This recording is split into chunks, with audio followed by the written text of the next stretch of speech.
dominations in state business. You want to fight the bar more? For 5 days, amateur boxers are focused on reaching tonight's finals at the Broadmoor World Arena. Concentration, attention to detail, and an inner strength are seen in their faces.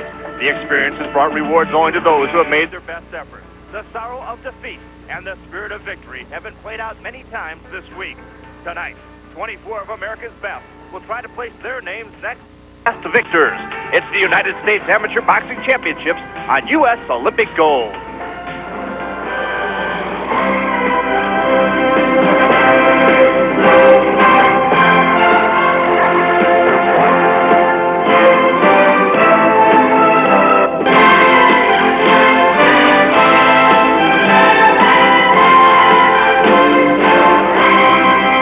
World Arena, nestled in the shadows of the Rockies by day, and tonight adding to an historic past by providing the setting for the U.S. Boxing Championships, an event established in 1888.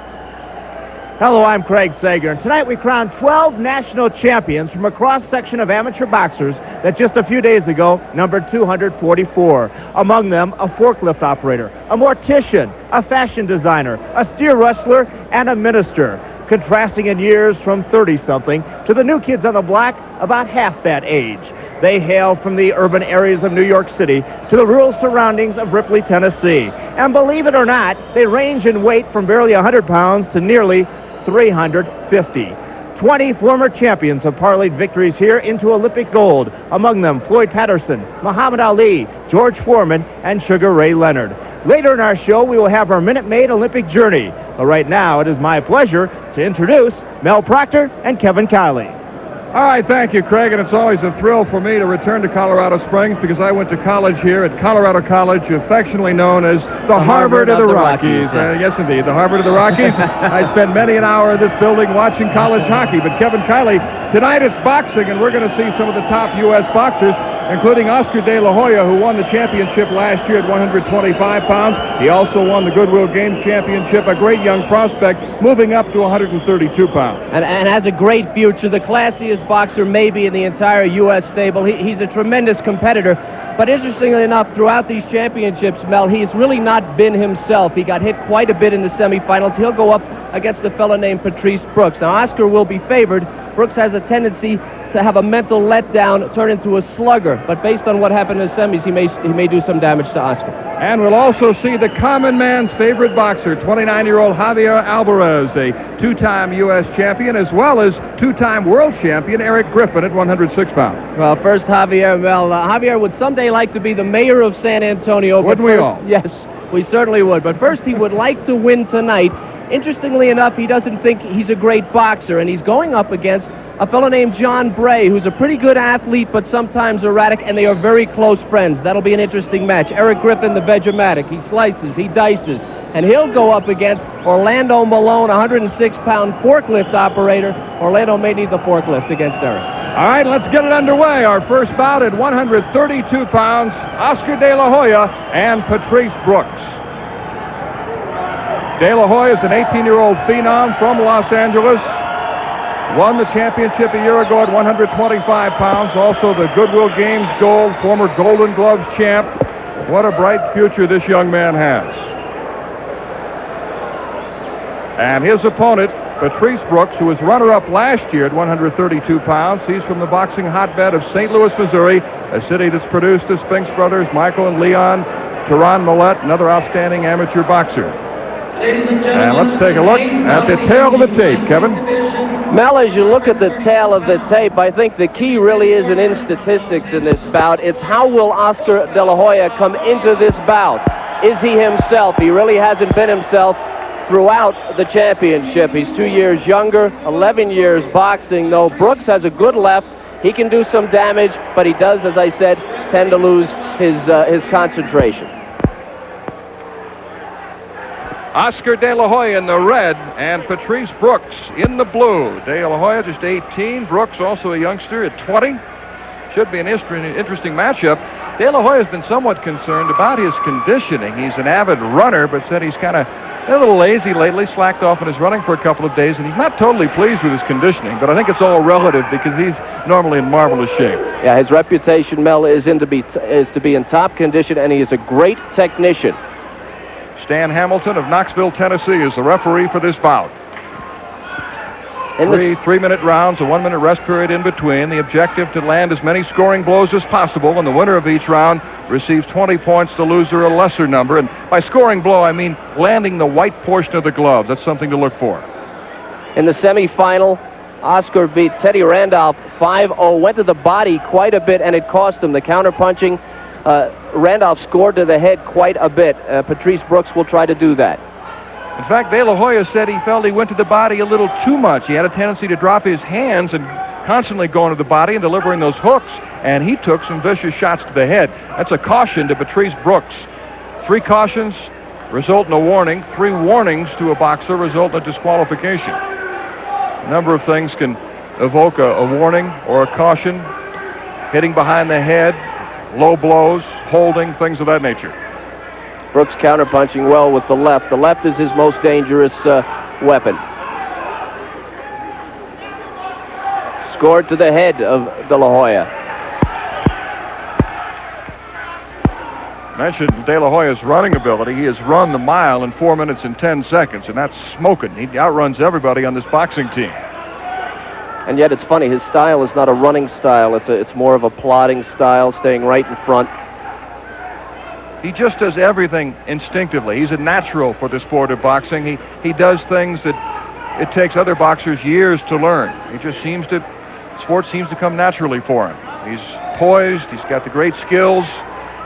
You mentioned the body blows. That's something that normally takes years to acquire, the ability to hammer the body, but that's something he does at the age of 18. A couple of body shots right there from Oscar. Brooks last year advanced to the finals at 132 pounds and lost on points to Shane Mosley in the championship. Brooks's lip is cut. De La Hoya advancing from 125 to 132. He said he had difficulty making weight at 125 pounds. He said he had to run constantly to keep the weight off. Good combination by De La Hoya. There's that vicious left hook. Brooks countering well, though.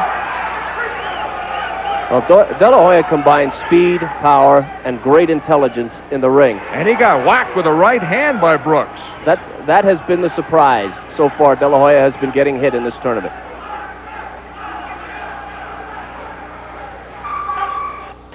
Stan Hamilton is the chairman of officials for the USA ABF. He is stepping down as an active referee due to the mandatory retirement age, but he'll still remain as chairman of the officials, and he has done a terrific job over the years. Quite a gentleman. We thank him for his contributions to this great sport. You may remember him from Montreal. He was at the Montreal Olympics, the World Cup, the World Championships, Pan American Games, World Military Championships. He's had quite a career. Round 2 at 132 pounds. Lightweights, Oscar De La Hoya of Los Angeles in red, Patrice Brooks of St. Louis in blue. Now De La Hoya turning it up a notch. Some solid shots to the head of Brooks. But Brooks is countering well. Well, Brooks's plan was to counter. And remember what we said about Brooks. He has a tendency to get into a slugging match. He does not want to do that against De La Hoya. De La Hoya very accurate. Brooks said he really hasn't felt on during the competition so far, but thought he'd be ready tonight. De La Hoya headhunting a little bit. Not going to the body as much as he did in his semifinal victory. Good right by Oscar.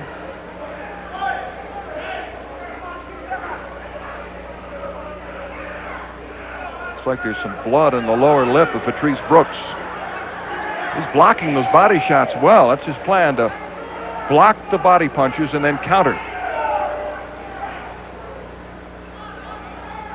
Great part of the strength of Oscar De La Hoya is the fact that he is so intelligent. He is right now, he's going through this process of learning the style of Patrice Brooks and looking for an opening. We saw him in Honolulu learn about a Korean boxer style and then hit him with a left and knock him down. Brooks dropping his hands a little bit and got hit with a good combination by Oscar De La Hoya.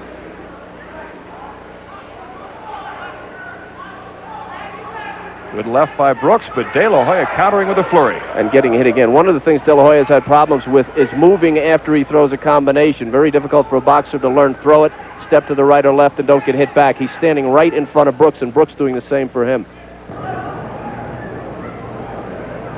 1 minute remaining in round 2. De La Hoya and Brooks for the championship at 132 pounds. Good right by Oscar just a moment ago. And landing a couple of hooks to the body.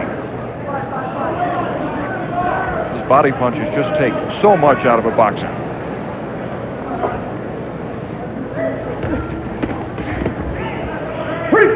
Brooks has done a nice job of not breaking down and trying brute strength. He's doing a good job of boxing Oscar. They've been able to catch a glimpse of the chicken in the background. He's here entertaining tonight.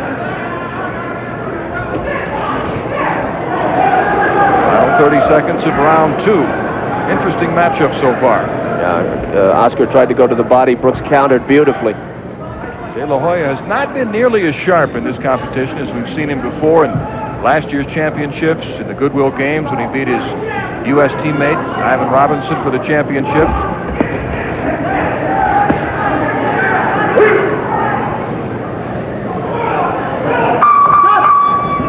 Round 2 comes to an end. Unfortunately, Oscar De La Hoya's mother recently passed away, and he has dedicated his pursuit of the 1992 Olympic gold to her, and he talked about what an inspiration his mom has been in his amateur career so far. It kind of made me stronger because she wanted a gold medal for herself. She wanted to wear that gold medal around her neck in '92. And she told me to just get it for her. And that's what I'm going to do. Oscar De La Hoya, as you can tell, he's very shy, soft-spoken. He says, I like it that way. Those who talk too much lose. I do my talking with my fists. Very confident young man. And again, a technician for his age, just 18, tremendously advanced. If there's anything he probably needs to work on, it's moving a little bit after he throws the punches, but that'll come. You'll see a lot of him in the future. And he just turned 18 in early February. He's accelerated his high school classes, loading up, taking extra courses. He's actually completed the coursework and will take his test when he returns to Garfield High in Los Angeles and will graduate in March so he can concentrate on his training. This is a close bout. This bout, that's a slip. No knockdown. You can see Oscar coming out in the third round thinking he needs to dominate, and he probably would to make it an absolute surety that he wins. Good right. I think if these two stand toe-to-toe, Brooks will lose. Well, Brooks' strength now is strength, and brute strength. I think Oscar, you're right. I think Oscar's too smart for that, and he'll hook him. He's trying to get him with that left hook. He nailed him with a right hand to the chin. De La Hoya's had to change his style. Body punches in his semifinal victory. He had to mix it up a little more in this bout because Brooks did a good job of countering those body shots. You can see, Mel, what damage it does not to move after you throw a combination. Oscar stands there and he takes it back. He scores points, but he's going to get it right back. Maybe not as lethal as he is unless he moves, gets out of the way. Keep in mind, in amateur boxing, the idea is to land as many scoring blows. It's not how hard, it's how many. Although Brooks got a couple of hard shots to the head in that exchange.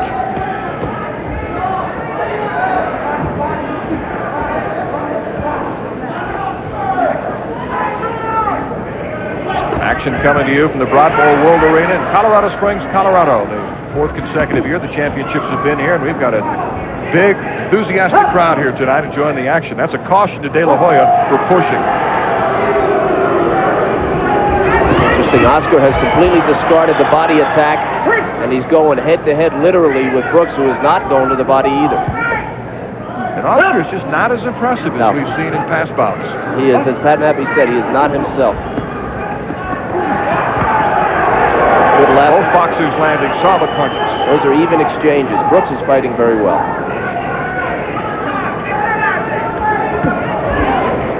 One minute remaining in the round. Brooks ducking in the left hand. Caution to Patrice Brooks for a low blow. These two have sparred before, but they've never met in a bout.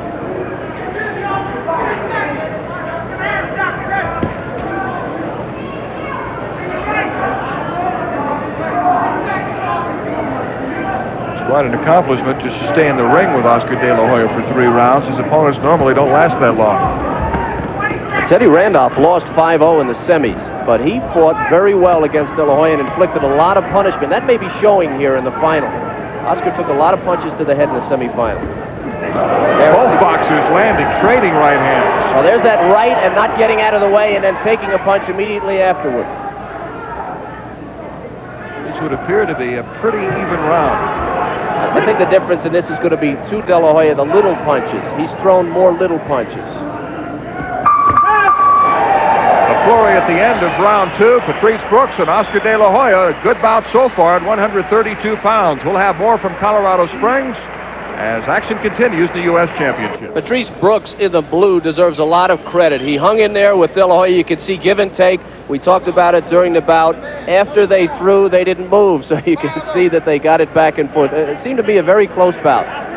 De La Hoya not nearly as impressive as he has been in winning previously. The winner and new lightweight champion, Oscar De La Hoya, red corner.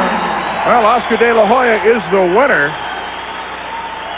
A unanimous decision, 5-0. The scoring surprises me somewhat, but another notch in De La Hoya's belt. He won last year at 125 pounds. He wins this year at 132 pounds. And we'll have more from the Broadmoor World Arena with the U.S. Boxing Championships in a moment. Welcome back to the Broadmoor World Arena in Colorado Springs, the site of the 1991 U.S. Boxing Championships, as we await the matchup at 139 pounds. Steve Johnston, and not only the reigning U.S. champion at this weight, but also an outstanding football player, a running back and free safety at Manual High School in Denver. He talked about the difference between the two sports. For football, it's a team thing, and for boxing, it's me up in there fighting one-on-one, and I feel I can beat somebody one-on-one than 11 on 11, 22 people on the same field, because somebody's bound to make a mistake in football that costs you, and then for myself, I'll make a mistake, I get caught and get knocked out. Steve Johnston is not very big, 5'5", 139 pounds, but he has been recruited. Several major colleges interested in him as a punt returner. And his opponent is Vernon Forrest, who certainly has the height and reach advantage. He is 6 feet tall, 20 years of age, part of the Olympic development program at Northern Michigan University. And a guy who worked with us on a telecast earlier this year is our shotgun mic man. Could be a very interesting bout, Mel. Vernon Forrest is what they call a comer. He has a tremendous amount of talent. The height advantage, 7 inches over Johnston. The weight, of course, is the same. He needs experience. He doesn't have a great deal of experience, Vernon Forrest, and that might be the difference. Steve Johnston in blue, Vernon Forrest in red. These are light welterweights. Johnston, a straight-ahead, aggressive boxer. He hits very hard. Forrest wants to use the jab and keep him at bay. Alota Morrison is the referee for this bout. He is from Kansas City, Missouri. Semi-final victory for Vernon over Hector Colon. His balance wasn't that good. He backs up quite a bit as he is now. Wow, a surprise as Johnston goes down. And he'll take a standing 8. It looked like he walked into a right hand. He did off the ropes. Now Vernon's reach certainly is superior. Stevie's still wobbling a little bit. Remember, in amateur boxing, a knockdown counts no more than any other scoring blows. It's a major difference between amateur and professional boxing, and a caution to Vernon Forrest for hitting with the inside of the glove. Good shot by Vernon. Now, Stevie should be backing up here. He's woozy. This would be a big upset if Forrest defeats Johnston. Forrest has already beaten 3 outstanding boxers in this competition. Teron Mollett, who was second in the U.S. Championships last year. Lamar Murphy, an outstanding boxer who beat in the quarterfinals. And Hector Colon, who finished second in the Junior Nationals a couple of years ago. And boy, Forrest is all over him, and Johnston takes a second standing 8. Johnston's in trouble. He can't solve the reach advantage, and Vernon Forrest is showing why he's considered one of the top 3 in the weight class. Tremendous speed, and he's standing in there with Stevie. Stevie can't score. And if Johnston takes one more standing 8 in this round, the bout is over. This is the football player in Stevie Johnston. He should back up, but he doesn't know how to back up. He needs his football helmet right now, the way he's being hit. He's really wobbly. His legs are shaky. And a caution to Forrest for a low blow. Well, Steve's weakness has been in the past that he drops his hands. It's happened here Forrest teeing off on it. This bout's about over. Johnston is in deep trouble, taking solid shots to the head. He's really wobbling. Well, Forrest said, I've got to throw punches in bunches, and that's just what he's done. Oh, another solid shot to Forrest's head, hitting while backing up. He's really been impressive. Johnston's just trying to hold on right now. Well, see, distance is, if Steve stands at an arm's length distance, he's going to get killed. He needs either to back up and regroup or get in real close so he doesn't give Vernon room to throw those punches. And he's not doing either. He's standing right at arm's length. He's going to catch another one. There's blood on the face of Stevie Johnston. I'm not sure he knows any other way to box. Right. Forrest backing up, using that reach and teeing off. It's a matchup in simply styles and a height differential and power for Vernon Forrest, and it's all Vernon Forrest. And a big surprise. This would be an upset because Johnston is the defending champion. Last year he beat Malone for first place. Well, Johnston trying to buy a little time during the 1-minute intermission and shake the cobwebs from his head. He was in real trouble. You see some blood on his face. You gotta be careful, baby. Don't keep walking in there. He needs to fight at close quarters or stay out of Vernon Forrest's reach. Again, boxing a lot of times is a matchup in styles, and what you saw in the first round is that Stevie's really on the short end. His uncle, Richard Johnston, is in his corner along with Jose Santiago. We gotta go. We gotta have it. Straight right? Huh? Straight right? Keep your hands up. Boxing, baby. Make it. Okay, you dropped your hands. That's why you got Steve Johnston's strength is that he's a battler. He'll tell you that himself. But in this case, the second standing 8 count he's going to get in the first round, he's too close and he's trying to battle. He needs to get on his horse, back up a little bit, and regroup. You saw Richard Johnston, his uncle, in his corner as we look at Vernon Forrest, who is very impressive. It was Richard Johnston who got Steve started boxing at the age of 14. He said one of the things he remembers when his uncle Richard dropped him with a left hook in the front yard of his grandmother's house. I would remember that, I believe, especially if it was my uncle. Steve was raised by his grandmother. He's got a lot of friends and relatives who made the trip to Colorado Springs from Denver to watch him, but they've been a little disappointed so far because he got hit often in round 1. Johnston in blue, Forrest in red for the championship at 139 pounds. Vernon in the semifinal, good right uppercut by Vernon Forrest. In the semifinal, Vernon had a tendency to back up. He was pushed by Hector Colon, won only a 3-2 decision. He has not backed up in this bout. Now he's getting pounded. Stevie's inside. That's where he should battle. That's where he should battle, inside. Got to get inside that long reach. Work the body. Johnston landing his best blows of the bout. He's scoring now. Now he's scoring. Forrest wisely pivoting away and getting off the ropes. Forrest hooking with authority. Yeah, but Johnston can feel it. He's getting a range, and Vernon Forrest has no advantage on the ropes. He needs to keep those legs moving. Stevie taking the legs out from under Vernon Forrest. Johnston is bleeding from the nose. Johnston showing a lot of improvement in round 2. Both boxers are cautioned for butting.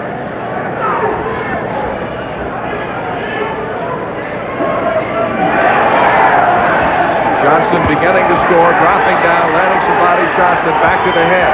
Right. Forrest is wobbly now. He caught a right hand to the head. And a left by Johnston. Johnston's plan was a left to the body, a right to the head. The second caution to Johnston for butting. Forrest, his legs are gone, it looks like. Johnston may have an advantage because he is from Denver. He's used to the altitude. And Forrest told us earlier, his last bout in the 3rd round, he was dog-tired. The altitude has really affected him, and it looks like the 7,000-foot altitude is kicked in this round. He's lost it. He's a different boxer, and he's in trouble right now. Well, give Stevie Johnston some credit. He's taking it out of him. And, of course, the disadvantage of being tall and having the great reach is that you're exposed. Very tough to defend that body to a little boxer like Johnston, who's only 5'5". Now he's on the ropes. Not good. Well, Forrest clearly dominated round 1, but Johnston seemed to have run the 2nd round. There was a caution for holding behind the head. Vernon Forrest had a caution called on him. Forrest has got to somehow regroup and get a second win. He just has no stamina right now. He's giving up all advantage by laying on the ropes.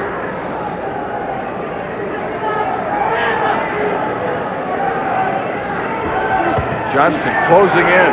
Well, it doesn't hurt growing up in the Mile High City. Altitude. If you ever spend any time in Colorado, you know how it can affect you. It certainly doesn't hurt when you're boxing about 100 miles from there either. Caution to Johnston for butting. Final seconds of round 2.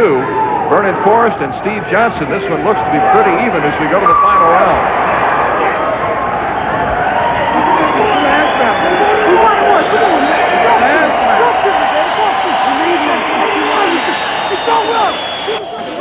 The third round should decide this bout at 139 pounds. Vernon Forrest dominated round 1, sticking and moving, using his reach advantage. But Johnston bounced back from 2 standing 8s in the opening round, and Steve acquitted himself well in round 2. So the winner of this round might very well take the bout. But I'm not sure Forrest has anything left in the tank. He looks real tired. Johnston falling down, that's a slip. Vernon gulping for air, standing in the corner prior to the third round.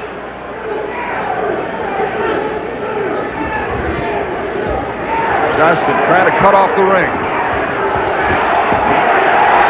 Forrest has got to stay off the ropes. Caution to Forrest, pinning Johnston's glove. Johnson just all over him. There's that aggressiveness we talked about. Forrest trading punches. He's going to lose if he continues to do that. He may last for a while, but Johnston's going to catch up with him. He scored some points there in the corner. And remember, it was Steve Johnston coming in the first round, and Vernon Forrest catching him coming in that cost him the first standing 8 count. So Steve's got to be careful coming in.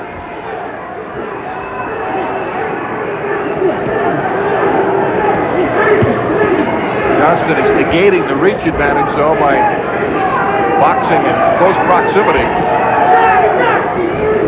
Vernon has all the skills you need. What he doesn't have, as you pointed out, is the stamina. He almost lost that semifinal to Hector Malone on the same basis, and it's costing him here. His legs are gone. Johnston landing a right hand.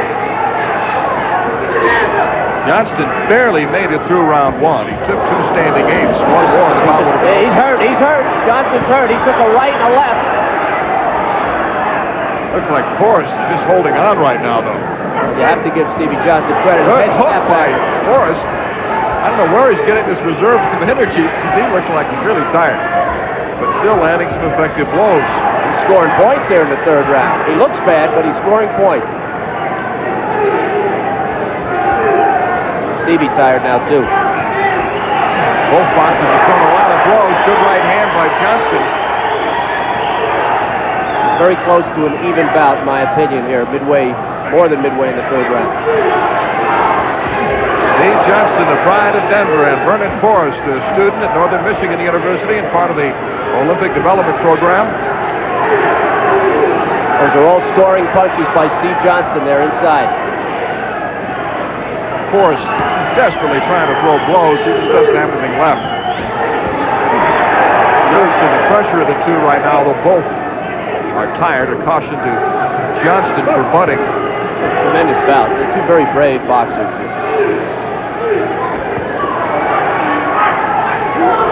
So Steve Johnston surviving the first round in which he took 2 standing 8s. Forrest has also had some bright moments in this bout. This has driven a real crowd pleaser before this large contingent at the Broadmoor World Arena. We'll be back with a decision from Colorado Springs in a moment.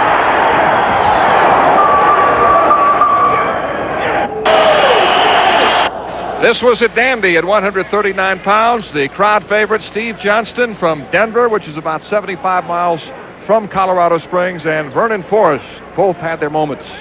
Well, it looked like a boxer against a football player, didn't it? That's just about what it was. Vernon Forrest, very good boxing skills, and Stevie Johnston, just a tough kid. The new light welterweight champion, Vernon Forrest, red corner. Wow, how about this decision? Not popular with his crowd, but Forrest winning by split decision 4-1. I'm frankly a little surprised. I thought Johnston won it. Well, it is boxing. There's no question. It's a surprise to me, Mel, too. No question that Vernon Forrest outboxed Stevie Johnston. The difference was Stevie Johnston was very tough in the second and the third rounds, but Vernon, clearly a superior boxer. You could see the right to that. He did score. He faded, but he scored some points off the ropes there. I talked about Stevie walking in and catching some shots, and there it is right there. So Vernon Forrest dethroned Steve Johnston, the 1990 champion at 139 pounds. Impressive performance by these two boxers, and we'll be back with Craig Sager with another Minute Maid Olympic journey with Bonnie Werner. That'll all be coming up in just a moment as our coverage continues from Colorado Springs. Championships at the Broadmoor World Arena. National championship bouts in boxing. Let's go back to ringside with Mel Proctor and Kevin Kiley. All right, thank you, Craig, and I'm just happy to be here. I was in Milwaukee last night for a basketball game. I want to thank you for picking out my wardrobe, and I want to especially thank the best cab driver in Denver, Don Williams, who exceeded the speed limit to get me here. Just glad to be with you. Thank you, Don.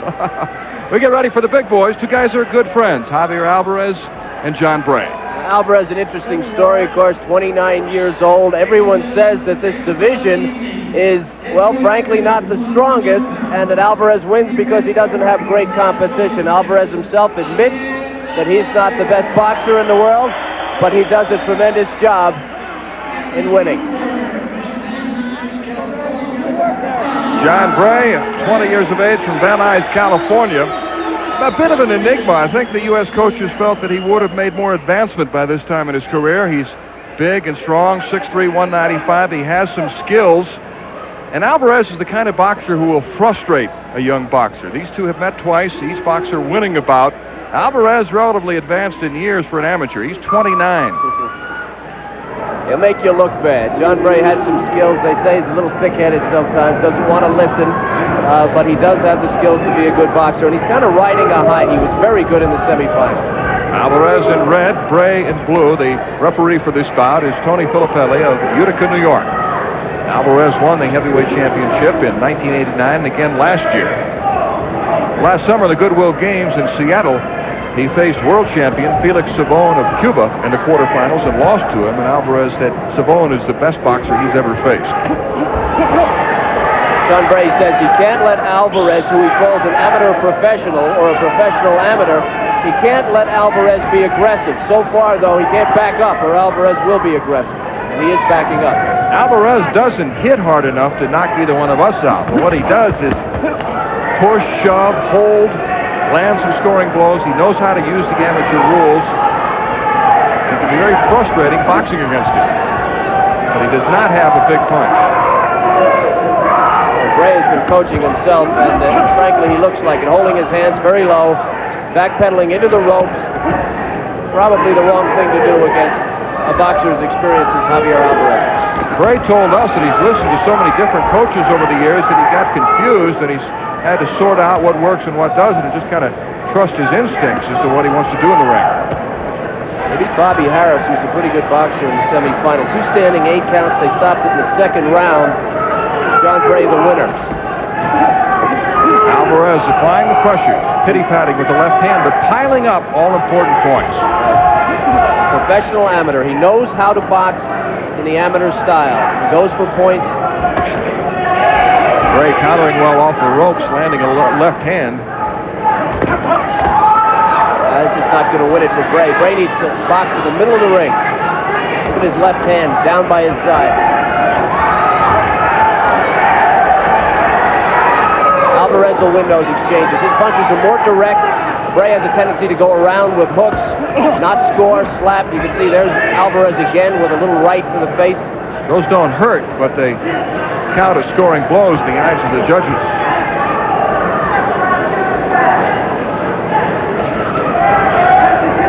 See that jab. Everything works off the jab. Bray has a pretty good jab, but on the ropes, he'll let it hang low and not use it. He's got it down again.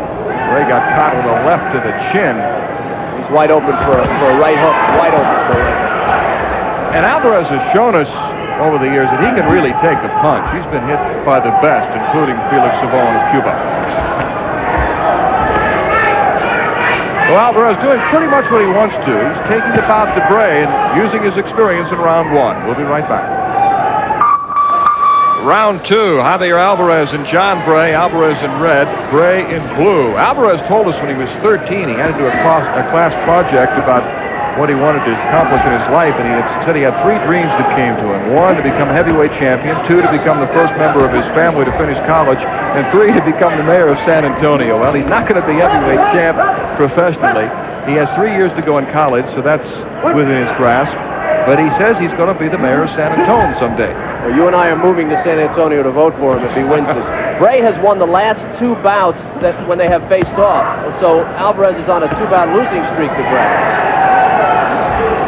Good left by John Bray there, sneaky left. With the jab, he needs to throw that jab, Bray, and keep Alvarez off of him, but has a tendency to hang it real low. Look how low that left is. Good double jab by Bray, but not really following it up with anything. When he throws it, he gets it through. Alvarez leaping after him, just touching him, trying to score points. Bray has a big height advantage. He's 6'3" to Alvarez 5'11". Bray fights shorter than that, though. He fights in a crouch, and then there, good left by Alvarez. Bray again carrying his hands very low and getting hit. Whacked again with a left-right.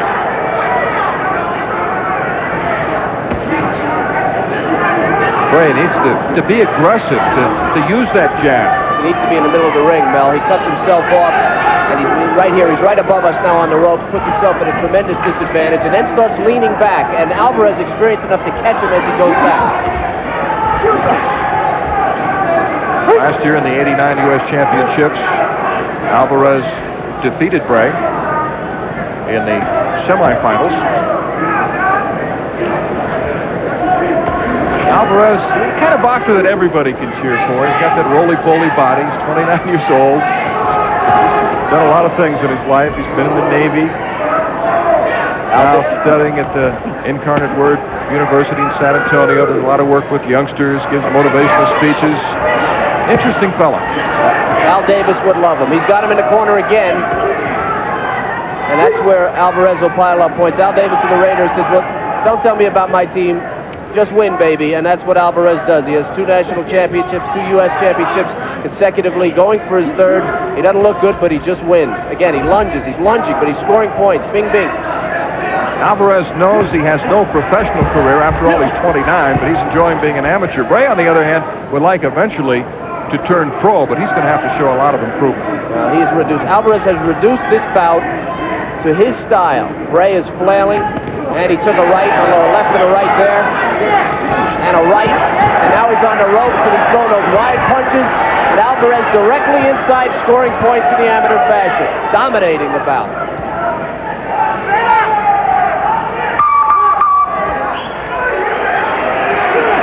And let's quickly check in with Craig Sager, man. 139 pounds, Vernon Forrest, a gutsy but exhausting performance. Were you surprised at all about the decision? Yes, I was surprised I got a lot of decisions in this tournament, especially this one by whatever his name is, by him, Steve Johnston. By him being the hometown fighter, I was surprised that I got a decision, but I'm the national champion, and that what counts. Well, that first round you dominated. You had Steve Johnston so close to going down, 2 8 counts. Yes, my coach told me that I can hit it with my right hand if I settle down and turn my right hand over. The first right hand I hit him with, it was right on the money. And the second punch I hit him with to knock him down, I rushed it, but I caught him flush on the jaw. And then after that, I kind of rushed my shots, and I wasn't patient, and I didn't set myself to throw the right punches to put him away. Well, a great round also in that 3rd round, trying to get something back and winning it. Let's go back now to this bout. Go ahead, Mel. Thank you, Craig. Round 3, Alvarez in red, Bray in blue. Alvarez would appear to be ahead on points. I don't think I've ever seen Alvarez knock somebody down, but he's landed better blows in this bout than I've seen. Well, Bray has played completely into Alvarez's hands. He has, as I say, he has a reputation of being a little bit stubborn, not listening. His style is not suited, really. He does spar with professionals. His style not suited to the amateur game. He backs up. He has good skills. You can see the skills, but he's not getting it done. Bray trying to tee off and headhunt a little bit. I think most critics of amateur boxing feel that that's a caution to Bray for using his shoulder, but it's felt that the heavyweight and super heavyweight divisions are weak because a lot of the big athletes in their late teens and early 20s go into other sports like football and basketball, but Alvarez doesn't agree with that. No, he doesn't. He feels that the heavyweight division is a strong division, and he likes to think, as he pressures Bray here a little bit more, he likes to think to compare himself to Tyson and Spinks and some of the amateurs when they were amateurs, that his record is as good as theirs. I don't I don't believe that or do that. I don't think Alvarez will be a good pro boxer, but he's an excellent amateur boxer who can make you look bad, and he's doing it tonight. And he also pointed out something that I do believe, that so many of the heavyweights, amateurs, have picked up bad habits from watching the professionals. They're all headhunting, trying to knock their opponent out rather than using their boxing skills, because this is a much different sport than professional boxing. Oh, there's a good left by Alvarez. I think that point you just made, Mel, Bray is a classic example of that. Bray's trying to tee off right now, and he's not going to win the bout for him. Watch his punches. His punches are very wide. He throws in a circle, and Alvarez always moving. A lot of those punches are going to the side and the back and the shoulders, back of the head and the shoulders of Alvarez. Look at Alvarez. He's piling up points, and Bray too wide in the corner. See, he just doesn't have the room to throw that punch.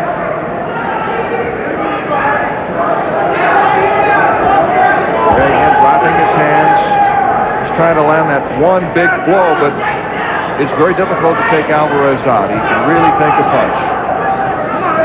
Bray dropping his hands, almost saying, come on in and get me. Boxing up, backing up. He's trying to use the ropes as a springboard. He was cautioned for that earlier. Backing into the ropes, bouncing out, trying to throw that right. But as you say, Alvarez is not going to allow that. Alvarez is just so smart. We watched him in his semifinal victory over Melvin Foster, a young man from Washington, D.C., who really hits hard, but he let Foster punch himself out in round one, and by the second round, Foster was finished. He was dead meat. So Alvarez right on his game plan as he tries to win his third consecutive U.S. heavyweight championship. And we'll have the decision from the Broadmoor in just a moment.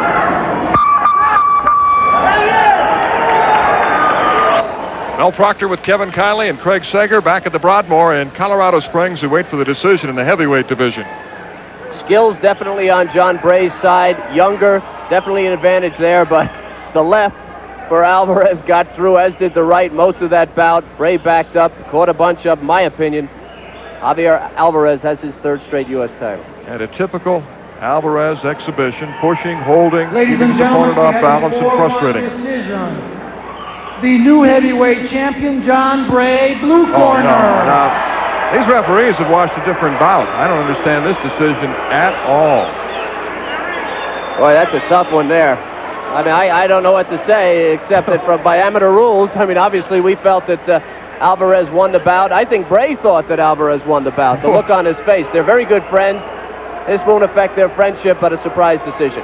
Oh, major surprise and a big upset as John Bray reigns as heavyweight champion. We'll have more from Colorado Springs. This is where John Bray has just defeated Javier Alvarez.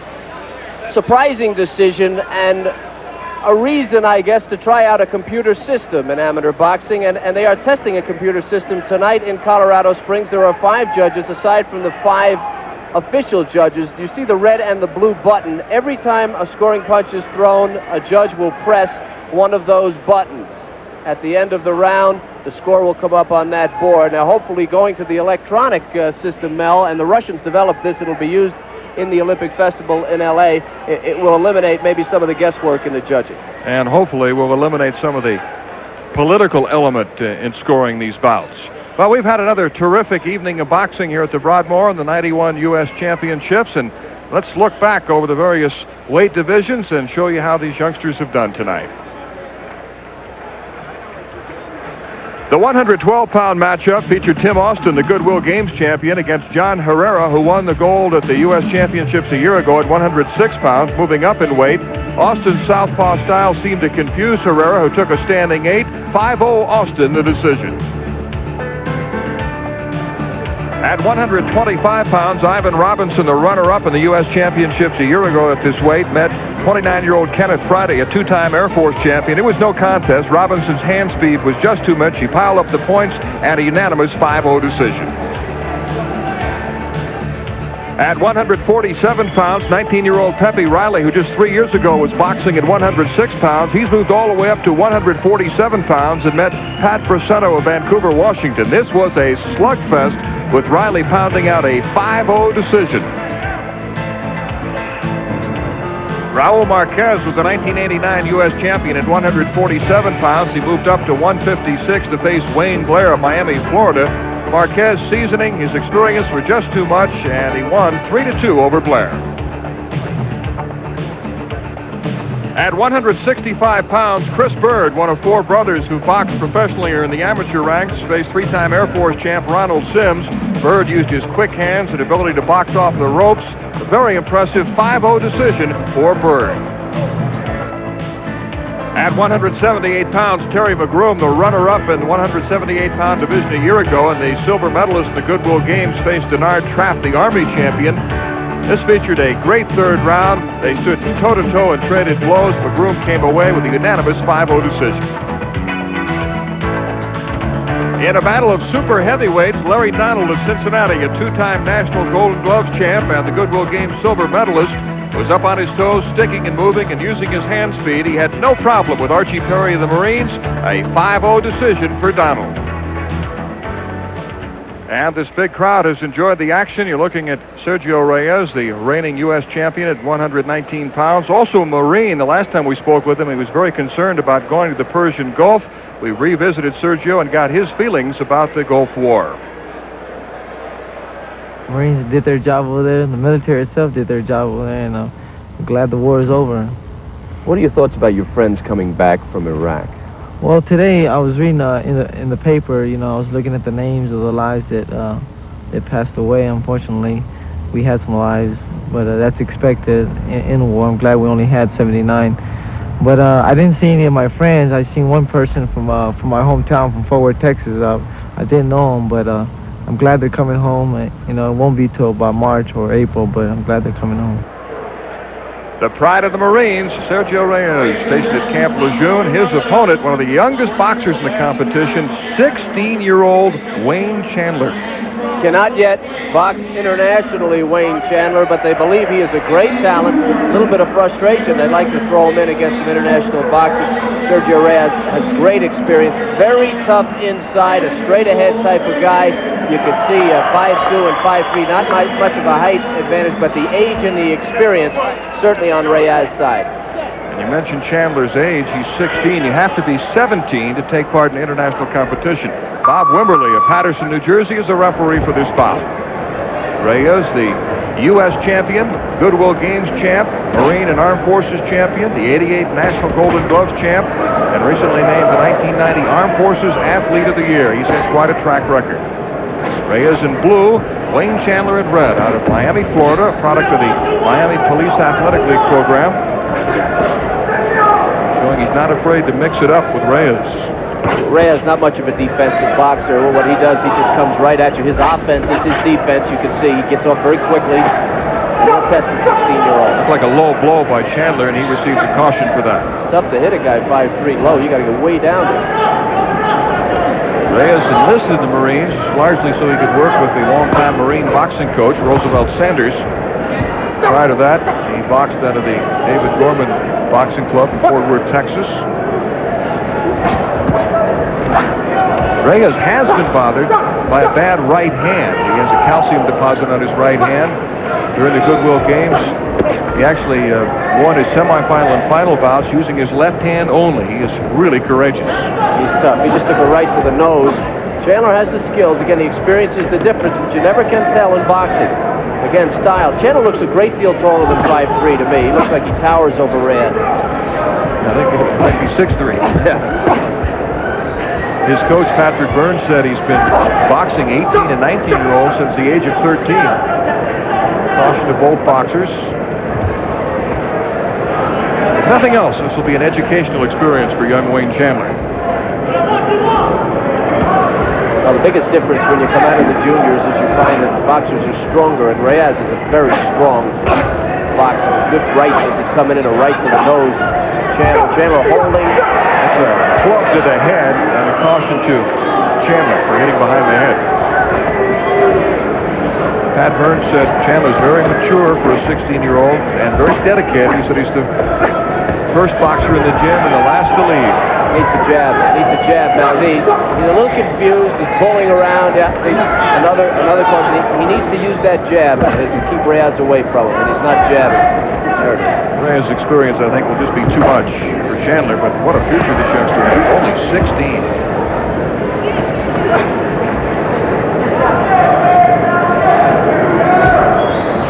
Reyes said his tactics against a taller boxer to use the head fake and duck under the jab. We saw Chandler being cautioned again, I think, for hitting behind the head. For holding. He's holding what he's doing. He's leaning on him and holding, and that's too cautious in the first round. Chandler doing a lot of holding and grabbing as we near the end of round 1, and a caution to Chandler for pushing, and Bob Wimberly says, no, that's twice I've cautioned you for that infraction.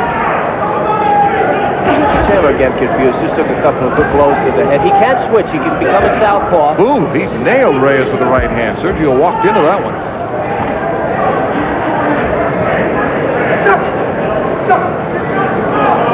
This time a caution to Reyes' corner for talking, and a point's going to be taken away here, it looks like, from Chandler for pushing. So that's going to really hurt his cause. He's lost a point now.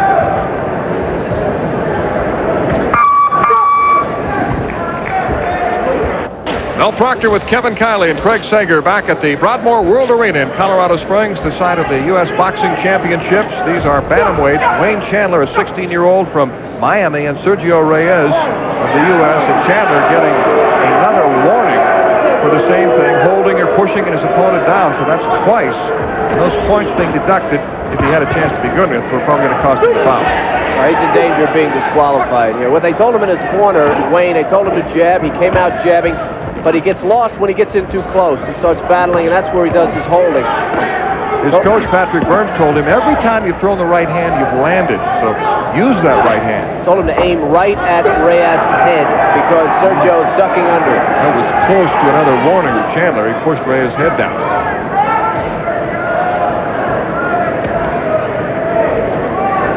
See, the talent is there in Wayne Chandler. He's quick, good hand speed, just inexperienced. That's a tendency to throw the right and leave it in there and not pull it back to defend himself, and he gets hit over that right. Very lazy with the right sometimes. Good left hand by Reyes. That was right on the button. This is a lesson, Harry. Wayne's getting a lesson in boxing. No disgrace in losing to Sergio Reyes, who's beaten some of the best in the world. He beat Lionel Odom for the U.S. Championship a year ago, beat Serafim Fedorov of Bulgaria for the Goodwill Games Championship. One of the top amateur boxers in the world.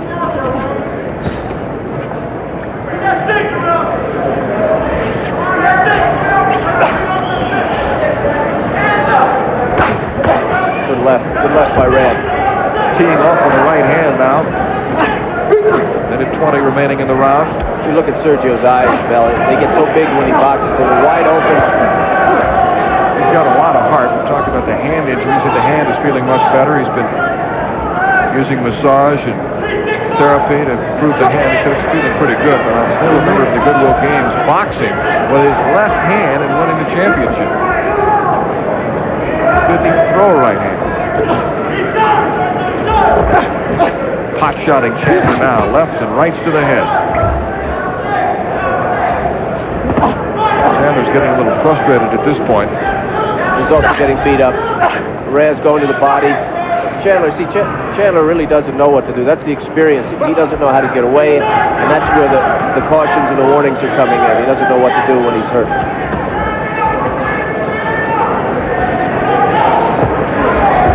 Reyes now has really stopped boxing. He's just wading in and throwing shots from the floor. Wayne's feeling every bit of 16 years old at this point. Very high. He's taking some punishment. His punches are lacking any kind of steam. And Reyes is relentless. Reyes cutting off the ring, wading in.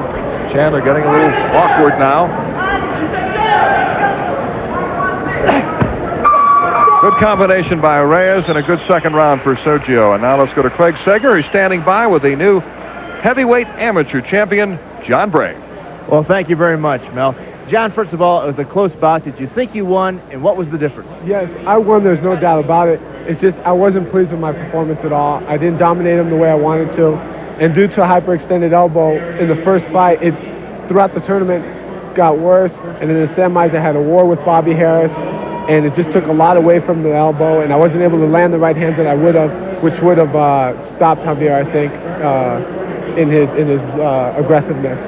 Now, we saw where you want to be a private investigator, but with all this notoriety you're getting tonight, you may have to change your plans because you certainly can't go undercover anymore. Well, there's no doubt about that. You know, the long-term goal is to win that Olympic gold medal, go on for the heavyweight championship of the world as a professional. But right now, to make a little money here and there, do work as a PI, and it's great work. I enjoy it. Congratulations on adding another page to that great rivalry with Javier Alvarez. Congratulations on being the national champion. Mel? All right, Craig, and John Bray told us he provides executive security for many Hollywood celebrities whom he would not name. Yes. Round 3 at 119 pounds. It looks like Sergio Reyes is way ahead in this bout against 16-year-old Wayne Chandler of Miami. Chandler is from the inner city in Miami, from the Overtown section. Came up through the Miami Police Athletic League program with Junior Olympics. This is only his 9th open fight out of the juniors, so when you think about that, this is for the U.S. Championship.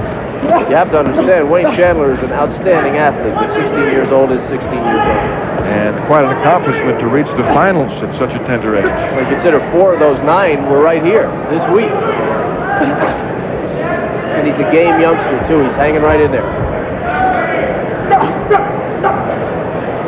Caution to Reyes for using his shoulder on Chandler.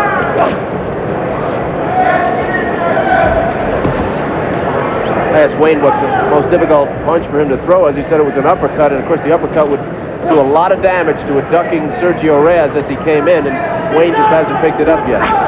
Chandler's having trouble getting off any punches. Reyes is just all over him.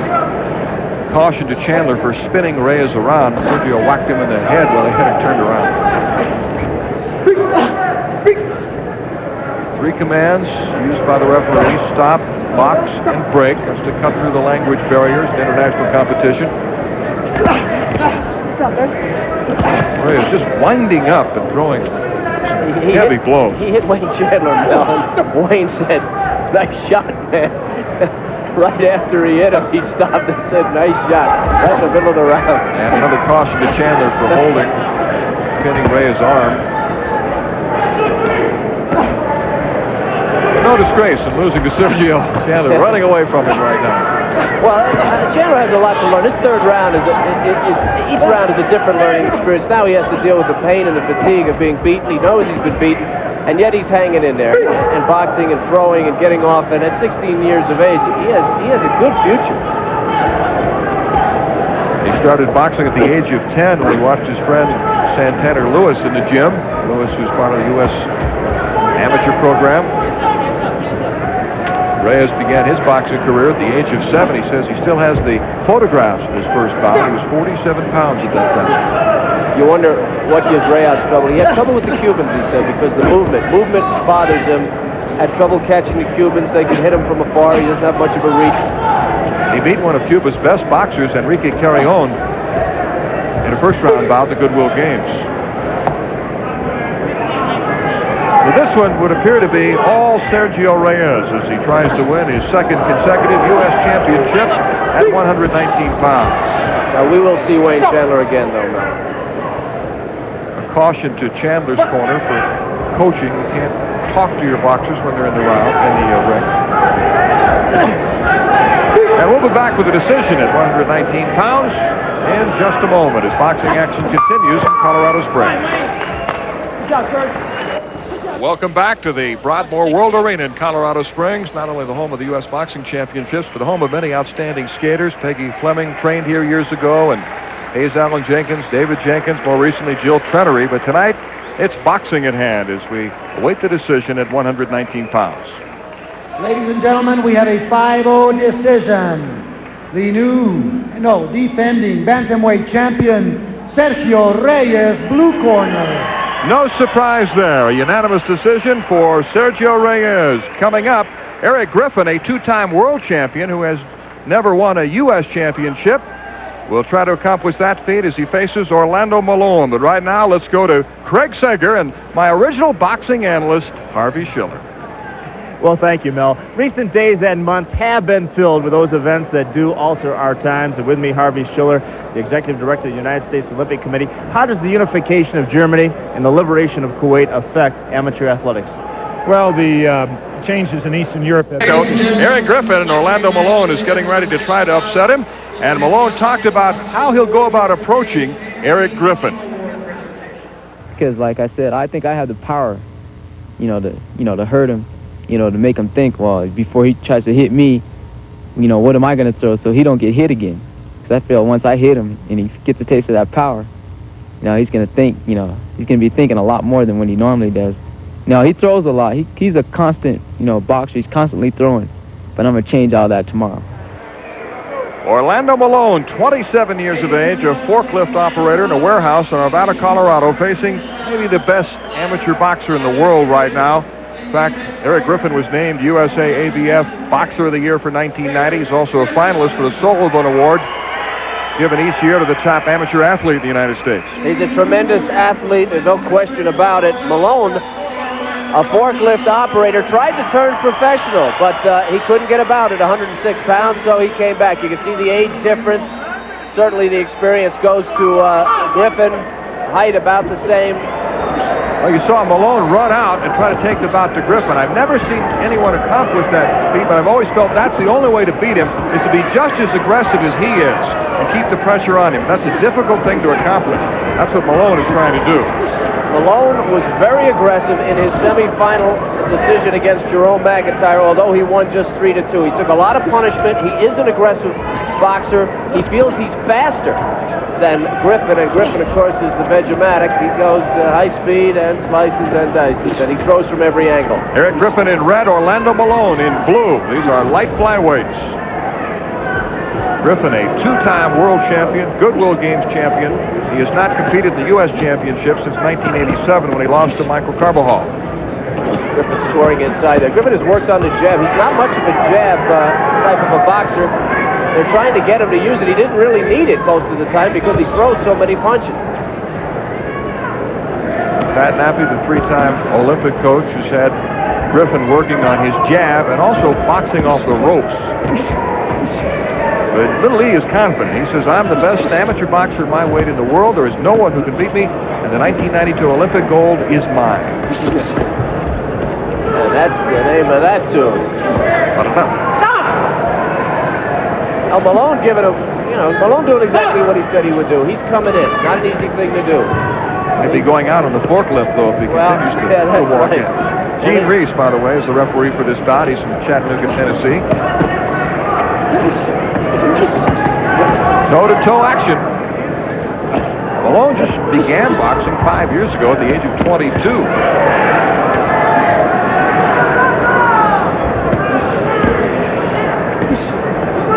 Good uppercut by Malone, trying to get that uppercut in. Not a bad thing to do against Eric Griffin, who throws a lot of left rights and leaves that midsection open. Griffin, the proud father of a 4-month-old son, Xavier. Javier will be real proud of that exchange. He scored with about 3 rights to the head, to the side of the head of Malone.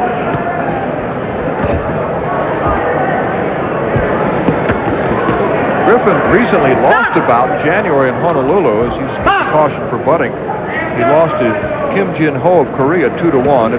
For those of you who saw the bout on U.S. Olympic gold, just a terrible decision, a travesty. Griffin clearly won the bout, and it was just the final bout of the evening and a political decision on the part of the Koreans. One of the reasons we're going to computer. Malone getting tired here at the end of the first round. You can see the fatigue setting in. One of the strengths of Griffin is his tremendous conditioning, and that's starting to tell here.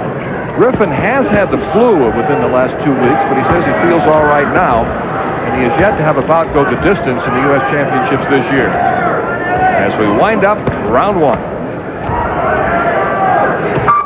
Round 2 at 106 pounds, light flyweights. Two-time world champion Eric Griffin in red and upset-minded Orlando Malone in blue. Malone from the home state of Colorado, an 83 graduate of Pomona High School near Denver. An all-around athlete in high school. He played football, track, basketball, and was on the bowling team. His corner wants him to throw to right, speaking of Malone now, and then step to the left.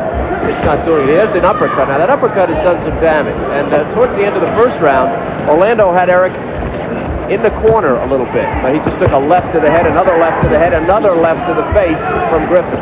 One of the reasons Malone thought he could win this bout is because Griffin has been fighting almost non-stop for the last 2 years, and Malone felt Griffin might be tiring. But it doesn't look like it. No. Well, Malone has got a second wind, too, although his hat's on a little funny. Griffin is in tremendous shape. He trains 3 times a day, 2.5 hours at a time. He runs 8 miles a day. Sort of like Kevin Kiley's training ritual each day. I only go 7.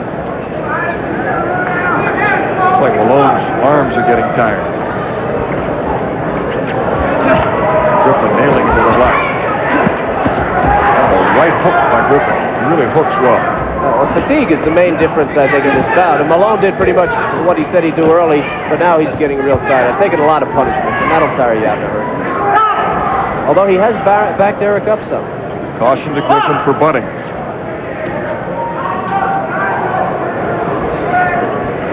Griffin, of course, overcoming some adversity in his career. He tested positive for marijuana use in the 1988 Olympic trials. It's been a long road back for him. Under the guidance of his mentor, Bob Jordan, who's here from Houston to watch him. Really cleaned up his act, found religion, concentrated on his boxing career, and turned his life around. Malone's got to be careful here. He has a tendency to drop his left, and Eric is going right over that left now and hurting him to the side of his head. This is vintage Griffin right now, just non-stop. Eric seems to box up to the level of competition. Good left by Griffin. The better the boxer, the better he boxes. Yeah. Well, he's a thoroughbred. There's no question about it. Malone a game youngster, though, or I guess not so young. He's about half your age, I guess. He's young.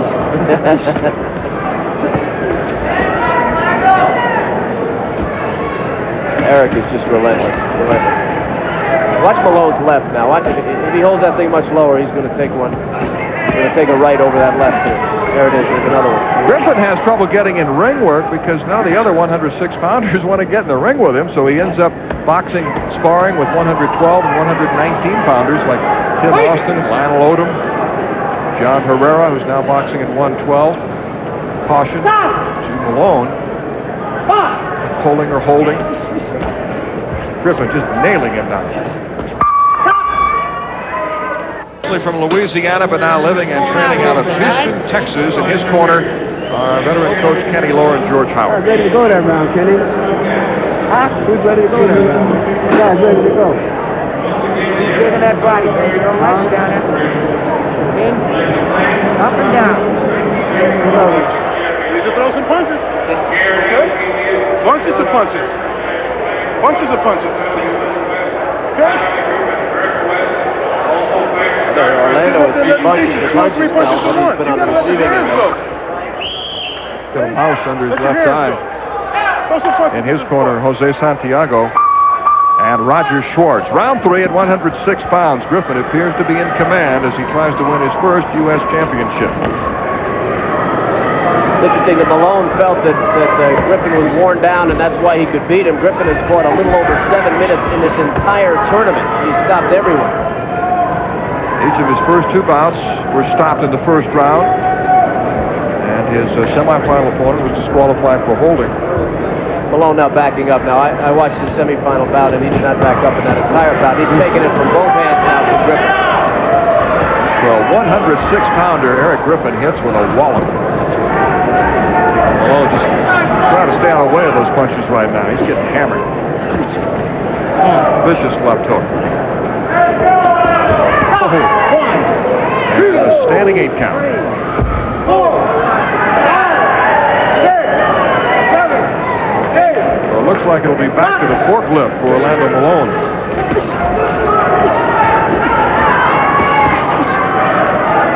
Malone trying to fight back. He's cautioned for butting. Well, Malone has accomplished quite a lot already, whether he wins this or not. He automatically qualifies for the Olympic Festival in Los Angeles, whether he wins this bout or not. The top 3 do, and out of that event, the Pan Am Games are picked, and then on to the World Championship. So Malone will be in the spotlight again at the Olympic Festival. Well, I don't know if there's an amateur boxer in the world who can beat Eric Griffin. So, well, he is the world champion, so he doesn't appear so. Just dominated this division. He told us several months ago that at times he gets bored. I mean, he just beat up on everybody at 106 pounds, and he's got to keep picking himself up and looking for new challenges. Malone is a beaten boxer now, and it's just a matter of survival for him now. But he's still throwing. He's catching a lot of shots in the face. Come forward, Joe. Terrific combinations by Griffin. A little lead on his way to his first U.S. championship.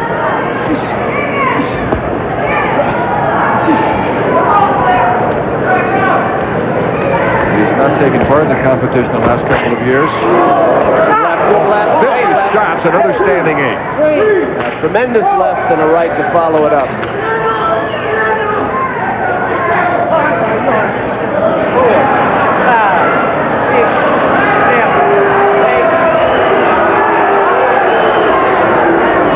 Second standing 8 count administered to Orlando Malone. Looked like Gene Reyes wanted the wrong boxer for a moment.